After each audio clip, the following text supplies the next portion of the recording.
नमस्कार, आप सभी का स्वागत है जनता टीवी पर। मैं हूं आपके साथ दुर्गा शर्मा और रुख करेंगे उत्तराखंड की तमाम अहम खबरों की ओर।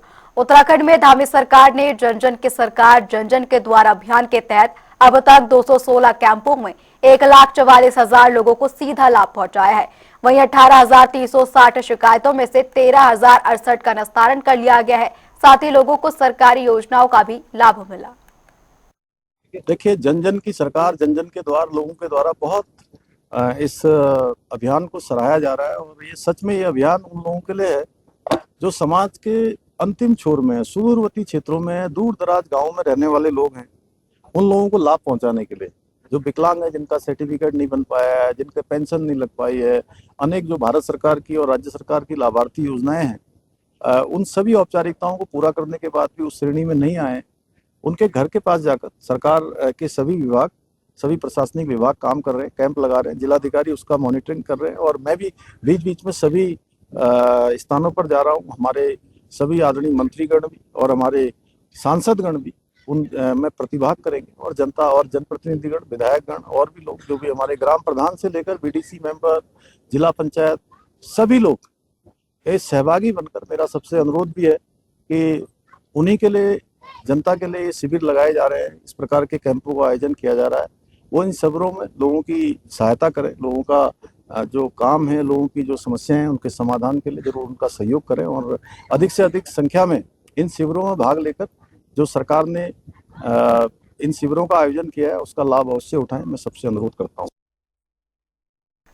वहीं अभियान को लेकर कांग्रेस के प्रदेश मीडिया प्रभारी राजीव महर्षि ने बीजेपी सरकार पर भ्रष्टाचार, बेरोजगारी और महंगाई के आरोप लगाए हैं। उन्होंने कहा कि आगामी समय में कांग्रेस सरकार विकास सुनिश्चित करेगी। देखिए, पूरी तरीके से भ्रष्टाचार में लिप्त है भारतीय जनता पार्टी की सरकार। बेरोजगारी चरम पर है। युवा सड़क पर अपनी मांग को लेकर निरंतर जो है सड़क पर उतरते हैं, और भारतीय जनता पार्टी की सरकार के कान में जूं नहीं रेंगती है। किसी भी प्रकार का मैं नहीं समझता कि महंगाई हो, बेरोजगारी हो या जो है भ्रष्टाचार हो, इस पर भारतीय जनता पार्टी की सरकार का कोई अंकुश है। कहीं ना कहीं भारतीय जनता पार्टी गलत है, और मैं ये समझता हूँ जो आने वाला जो समय है वो कांग्रेस पार्टी का है। कांग्रेस पार्टी इस प्रदेश की जो बागडोर है उसको संभालेगी, और कांग्रेस पार्टी जो है सरकार बनाएगी। और तमाम जो ये वर्ग हैं, चाहे वो युवा हो, चाहे वो किसान हो, चाहे वो दलित हो, चाहे वो पिछड़े हो, कोई भी हो, सभी का जो है कांग्रेस पार्टी ध्यान रखेगी। चलिए रुक करेंगे इसी बीच एक बड़ी और अहम जानकारी की ओर। बड़ी खबर आ रही है, सबको रूबरू करा देते हैं अहम जानकारी। बड़ी खबर, बीजेपी पार्षद अमित बिष्ट पर हत्या का आरोप लगा है। यह अहम जानकारी, इलाज के दौरान युवक की मौत हुई है। बता दें, पुलिस कस्टडी में पार्षद है और फिलहाल इस पूरे मामले में जांच जारी है। पार्षद पर नितिन नामक युवक को गोली मारने का आरोप, ये अहम जानकारी, जहां पार्षद पर ये बड़े और गंभीर आरोप लगे हैं। बीजेपी पार्षद, आपको बता दें, मामले पर कांग्रेस की भी पूरी प्रतिक्रिया आई है। बीजेपी पार्षद अमित बिष्ट पर हत्या के आरोप लगे हैं। इलाज के दौरान युवक की मौत हो गई है। बताया जा रहा है कि पुलिस की ओर से जांच जारी है और कस्टडी में पार्षद लिए हुए हैं। एक घटना ने पूरे उत्तराखंड को हिला के रख दिया है।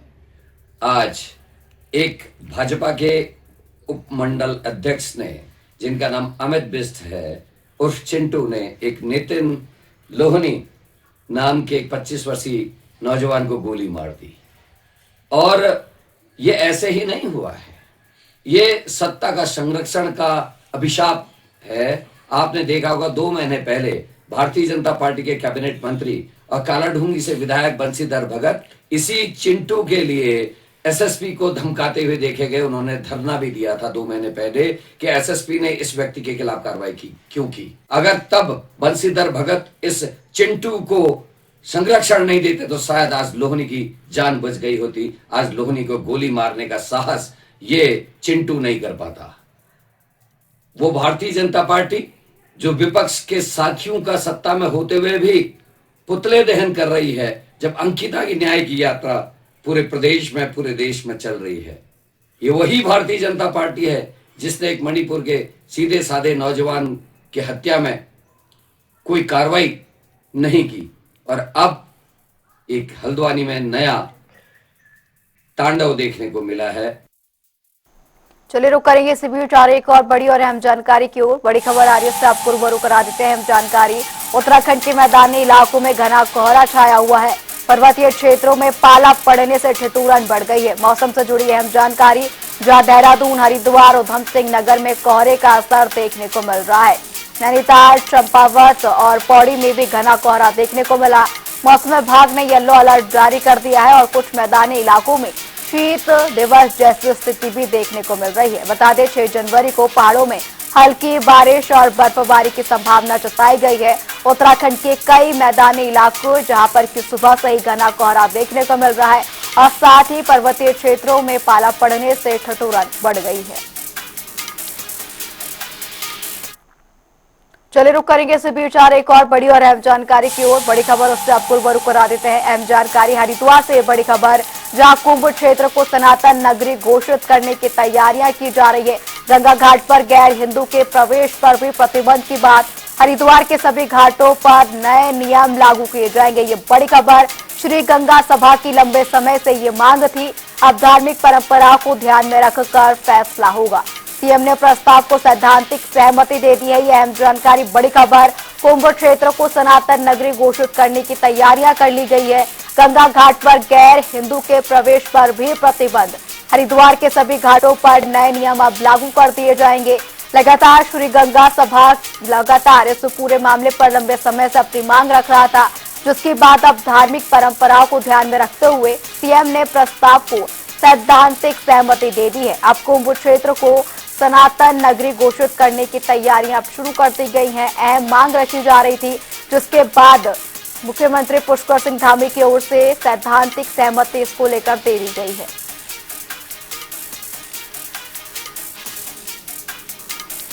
इसी खबर पर ज्यादा जानकारी के लिए हमारे साथ हमारे संवाददाता हर्ष सैनी हरिद्वार से हमारे साथ जुड़ चुके हैं। हर्ष, ये अहम जानकारी, कुंभ क्षेत्र को सनातन नगरी घोषित करने की जो अब तैयारियां भी पूरी कर ली जाएंगी और जिस तरीके से सहमति इसको मिल गई है, क्या कुछ नए बदलाव हमें देखने को मिलेंगे?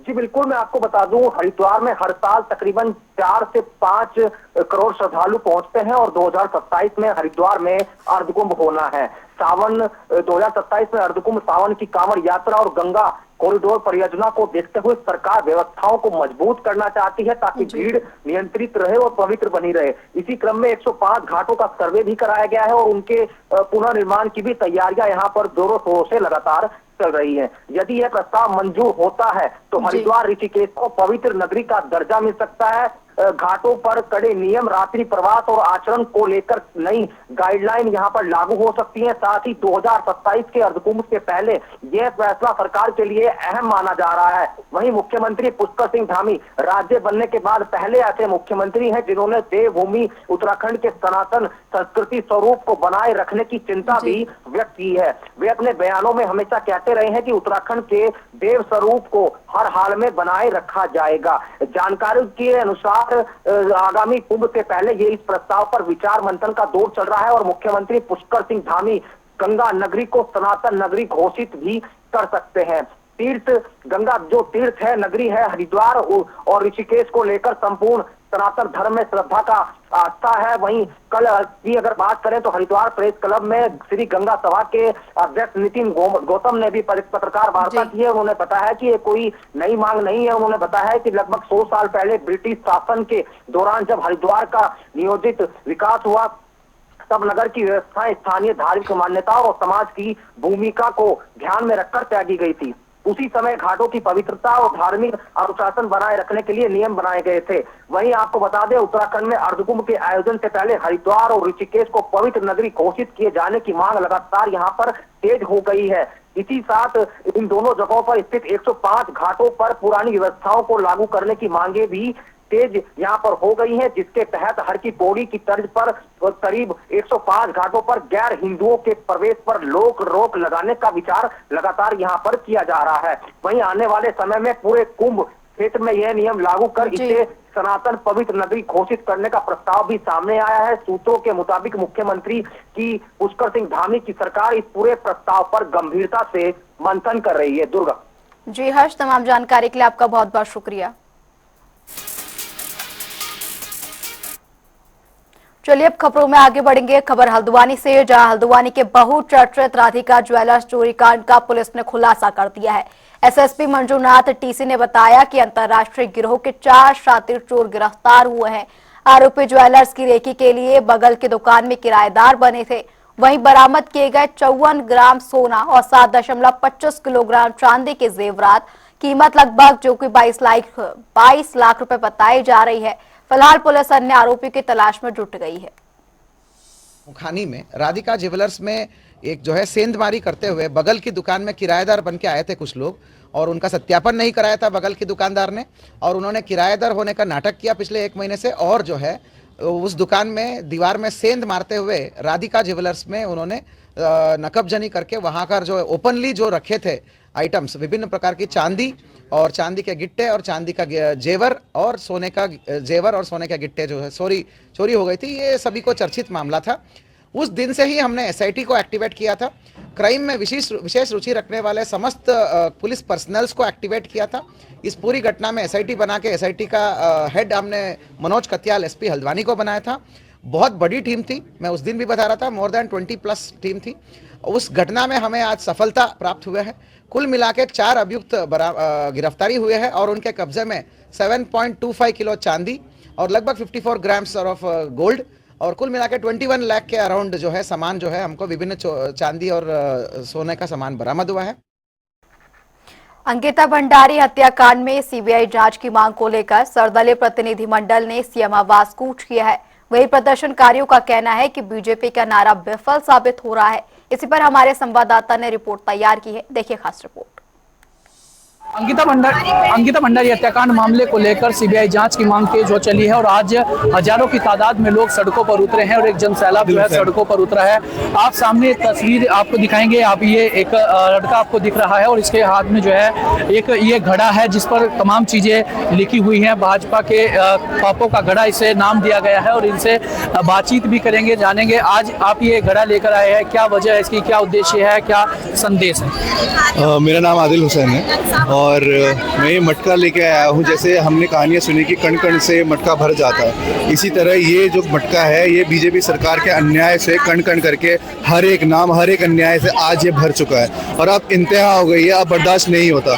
कब तक हम लोग घर बैठ के ये सब देखते रहेंगे और न्याय की भीख मांगते रहेंगे? आज अंकिता है, कल आंचल होगी, आफरीन होगी, आयशा होगी, हम नहीं जानते, लेकिन न्याय के लिए सबको सड़कों पे उतरना पड़ेगा। और हम जैसे युवा जब तक सड़क में आके सरकार से आंख में आंख नहीं मिलाएंगे या अगर हम घर बैठ के सोशल मीडिया पे पोस्ट करें, एक स्टोरी डालें, उससे कुछ नहीं बदलेगा। जब तक हम जैसे युवा सड़कों पर आकर सरकार से सवाल ना करें, सवाल ये ना करें कि आखिर कब तक हम न्याय के लिए भीख मांगेंगे, कब तक आपके सामने हम गिड़गिड़ाएंगे, तब तक कुछ नहीं होने वाला। और आज मैं यहाँ इसलिए आया हूँ क्योंकि मेरी बहन है, अंकिता मेरी बहन है और उसको इंसाफ दिलाने के लिए मैं यहाँ खड़ा रहूंगा और तब तक खड़ा रहूंगा जब तक उसे अन्याय नहीं मिलेगा। मैं तब तक खड़ा रहूंगा, चाहे उसके लिए हमें किसी भी हद तक जाना पड़े। आप हमें जेल भेज दो, जो मर्जी आए कर दो, लेकिन मैं यहाँ खड़ा रहूंगा जब तक अन्याय के ऊपर न्याय की जीत नहीं होगी।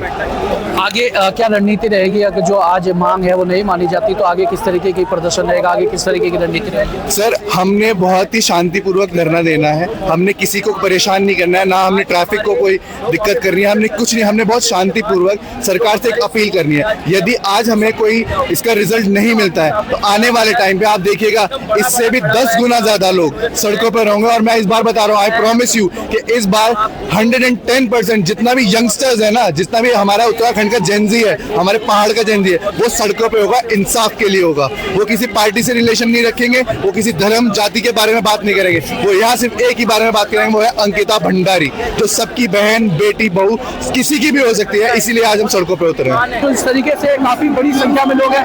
आज अंकिता भंडारी हत्याकांड मामले को लेकर सीबीआई जांच की मांग को लेकर एक बार फिर सड़कों पर जनसैलाब देखने को मिला है। क्या कुछ कहेंगे, आगे किस तरीके की रणनीति जो है वो रहेगी? उत्तराखंड में देखने को मिल रहा है 2018 से अब तक सरकार, सिस्टम एक बेटी को न्याय नहीं दिलाना देना चाह रही है। वो नहीं चाहती कि एक एक बेटी को न्याय मिले, एक बेटी को न्याय मिले, एक बेटी जो उत्तराखंड की अस्मिता की उसको न्याय मिले। पहले दिन से 2018 से सरकार किसी वीआईपी को बचाना चाहती है। यही कारण है कि अब तक सीबीआई जांच की मांग नहीं हुई है। हमारी एक मांग है, मुख्यमंत्री जी आपने बहुत समय बहुत सिस्टम चला लिया, बहुत वीआईपी को बचाने का काम कर लिया, अब एक ही मांग है, आप इस्तीफा दें और सीबीआई जांच की संस्तुति करें। तो सीबीआई जांच की मांग जो है वो प्रदेश में तेज है और आप देख रहे हैं किस तरीके से यहाँ पर जो लोग हैं वो उन लोग पुलिस के बीच तीखी नोकझोंक देखने को मिल रही है। सामने बैरिकेडिंग यहाँ पर लगाई हुई है और बड़ी संख्या में आज यहाँ पर सर्वदलीय जो विपक्षी दल हैं वो यहाँ पर मौजूद हुए हैं, चाहे वो कांग्रेस हो, यूकेडी हो या फिर जो अन्य दल हैं वो सभी यहाँ पर मौजूद हुए हैं। और आप देख रहे हैं सीधे तौर पर आपको जो तस्वीरें दिखा रहे हैं पुलिस और जो है वो जो लोग हैं उनके बीच तीखी नोकझोंक देखने को मिल रही है। और ये तस्वीरें आपको दिखा रहे हैं कि इस तरीके से जो है जन सड़कों पर जन सैलाब आज उतरा है अंकिता भंडारी हत्याकांड मामले को लेकर।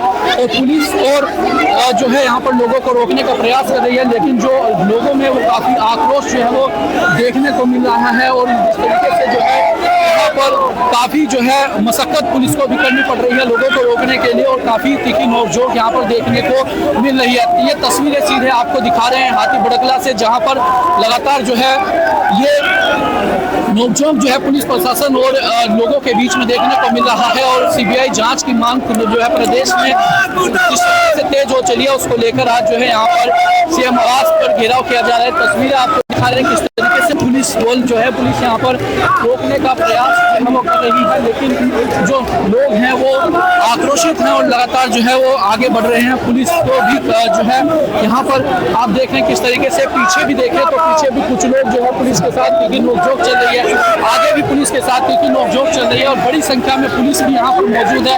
लेकिन पुलिस को लोगों को रोकने के लिए काफी मशक्कत करनी पड़ रही है और यहाँ पर लोग जो है वो बैरिकेडिंग लागना चाहते हैं और बैरिकेडिंग क्रॉस करके जो है आगे वो बढ़ना चाहते हैं और सीएम आवास जो है वो पहुंचना चाहते हैं। तो इस तरीके से काफी नोकझोंक जो है यहाँ पर देखने को भी मिल रही है। आपको ये तस्वीरें जो है वो दिखा रहे हैं सीधे यहाँ पर ये बातचीत करेंगे।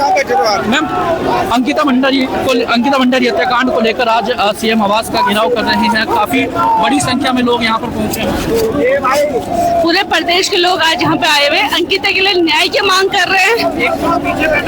सभी दलों के लोग यहाँ पे आए हुए हैं भाजपा को छोड़ के और लगातार वीआईपी का नाम मांग रहे। दुष्यंत गौतम के खिलाफ जो उर्मिला सेनावत ने बोला है, सब लोग आज पूरे प्रदेश के लोग ये जानना चाहते हैं कि वो वीआईपी कौन है जिसको बचाने के लिए सरकार ने रातों रात बुलडोजर चलाया। आज प्रदेश की बेटी को ये सरकार न्याय नहीं दे पा रही, उसके खिलाफ हम सब लोग आज मुख्यमंत्री आवास आ रहे हैं। आप ये तस्वीरें आपको सीधे दिखा रहे हैं यहाँ पर किस तरीके से जो है काफी जो है आक्रोश लोगों में देखने को मिल रहा है और तीखी नोकझोंक जो है वो देखने को मिल रही है और काफी जो है लोग बड़ी संख्या में यहाँ पर पहुंचे, करीब हजारों की संख्या में। और पुलिस को जो है लोगों को रोकना काफी मुश्किल हो रहा है। आपको हाथी बड़कला से सीएम आवास से पहले की दिखा रहे हैं और जो है तमाम जिस तरीके से पुलिस बल भी यहाँ पर मौजूद है और काफी जो है यहाँ पर आक्रोश लोगों में देखने को मिल रहा है। वीआईपी जो है उसकी को लेकर के और सीबीआई जांच की मांग जो है वो तेज हो रही है, सीबीआई जांच की मांग और वहीं साथ ही साथ लोगों में काफी आग्रह। अब आगे ये मामला किस तरीके से बढ़ता है, आगे क्या कुछ इस मामले पर होता है, वो तमाम चीजें देखने वाली होंगी। अपने सहयोगी रोहित के साथ मैं सैनी, जनता टीवी, देहरादून। देहरादून में निजी और व्यावसायिक वाहनों की संख्या में रिकॉर्ड वृद्धि हुई है। वर्ष 2025 में 91,742 नए वाहन सड़कों पर उतरे थे, जिनमें से 60,043 दोपहिया वाहन रहे और 23,213 निजी कारें शामिल रही। वहीं कमर्शियल वाहनों में 2,444 और 3 व्हीलर। इसी बीच 1,638 हल्के मालवाहक शामिल रहे। बढ़ती संख्या के कारण यातायात जाम की समस्या गंभीर हो रही है। टैक्स और जीएसटी बदलाव के कारण वाहनों की कीमत और कर संरचना पर भी असर हुआ है। अगर हम 2025 के वर्ष की अगर हम रजिस्ट्रेशन की बात करते हैं तो हमारे पास लगभग 91,780 गाड़ियां जो है हमारी रजिस्टर्ड हुई हैं। इसमें 2 व्हीलर और 4 व्हीलर सब मिला के हैं। और 2024 की बात करेंगे तो वहाँ 87,000 गाड़ियाँ थी, तो लगभग 4 से 4,500 गाड़ियाँ जो हैं हमारी एक फाइनेंशियल ईयर में जो है गाड़ियों में बढ़ोतरी हुई है। और उसके बहुत सारे कारण हैं, जैसे जीएसटी की जो छूट मिली, लोगों ने पुरानी गाड़ियाँ ना लेकर नई गाड़ियों में वो शिफ्ट हुए हैं। और बहुत सारे लोग जो अभी हमारी इकोनॉमी की अगर हम बात करेंगे तो उसमें ग्रोथ हुई है, तो लोगों के पास परचेजिंग पावर हुई है, तो इसलिए गाड़ियों के रजिस्ट्रेशन में बढ़ोतरी हुई है। सड़कों पर दबाव, क्योंकि अगर हम एग्जैक्टली देखेंगे तो ये सारी गाड़ियां ऐसा नहीं है कि सिर्फ देहरादून में ही चलेंगी। बहुत सारे लोग जो सर्विस क्लास होते हैं उन्होंने गाड़ी परचेज़ करी, दिल्ली एनसीआर में जॉब करते हैं तो वो अपनी गाड़ियाँ वहाँ लेके जाते हैं, या अदर स्टेट में कहीं और जॉब कर रहे हैं, तो सारा अफेक्ट हमारे देहरादून में ही नहीं पड़ेगा। लेकिन हाँ, क्योंकि गाड़ियों का रजिस्ट्रेशन बढ़ रहा है तो हमारे रोड इंफ्रास्ट्रक्चर पे इसका दबाव पड़ता है। उसी संदर्भ में हम पब्लिक ट्रांसपोर्ट पे फोकस कर रहे हैं।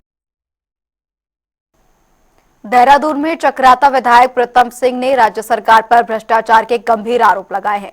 उन्होंने कहा कि सरकार पूरी तरह भ्रष्टाचार में डूबी हुई है और सिंगल विंडो सिस्टम में खुलेआम लेन देन हो रहा है। वहीं सीएम धामी के भ्रष्टाचार शिकायत नंबर पर सवाल उठाते हुए प्रीतम सिंह ने कहा कि कार्रवाई सिर्फ छोटे लोगों पर हो रही है, जबकि बड़े भ्रष्टाचारी को संरक्षण दिया जा रहा है। साथ ही उन्होंने सरकार से बड़े मामलों पर कार्रवाई की मांग की है। सही बात है कि भाई मनरेगा का नाम जो राष्ट्रपिता महात्मा गांधी जी के नाम पर है, उसको बदलने की क्यों आवश्यकता पड़ी?